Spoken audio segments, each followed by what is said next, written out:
Welcome to our channel. Today we how to uninstall Wix Stores payment integration, beginner guide step by step clearly. To uninstall Wix Stores payment integration, begin by logging into your Wix account. Once logged in, navigate to your site's dashboard.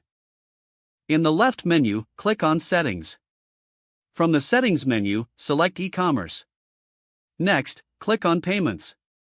Here, you will see your current payment method. Locate the payment integration you wish to uninstall. Click on the three-dot icon next to the payment method. From the drop-down menu, select Disconnect. A confirmation prompt will appear on your screen. Review the prompt and click Disconnect to confirm your choice. The payment integration will now be uninstalled from your Wix store. To ensure everything is functioning correctly, return to the Payments section. Verify that the uninstalled payment method no longer appears in the list. If necessary, explore alternative payment integrations for your store. Make sure to save any changes you made along the way. Finally, test your store to ensure that the payment process works smoothly with your existing integrations. If the page does not load, refresh the browser or try again in a private or incognito window. Make sure you are using the correct email address, then retype it carefully to avoid small typos. If your password is not accepted, use the reset option and create a new strong password you can remember. Check your spam folder for verification or security emails, then complete any requested confirmation steps. Enable two-factor authentication if available to improve account security and reduce unauthorized access risk.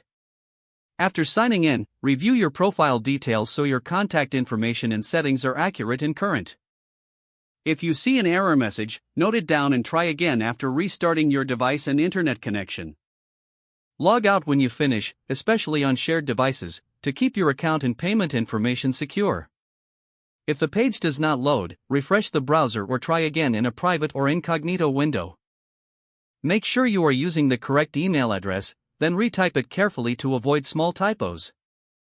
If your password is not accepted, use the reset option and create a new strong password you can remember. Check your spam folder for verification or security emails, then complete any requested confirmation steps. Enable two-factor authentication if available to improve account security and reduce unauthorized access risk. After signing in, review your profile details so your contact information and settings are accurate and current. If you see an error message, note it down and try again after restarting your device and internet connection. Don't forget to like this video and subscribe to our channel for more step-by-step tech guides.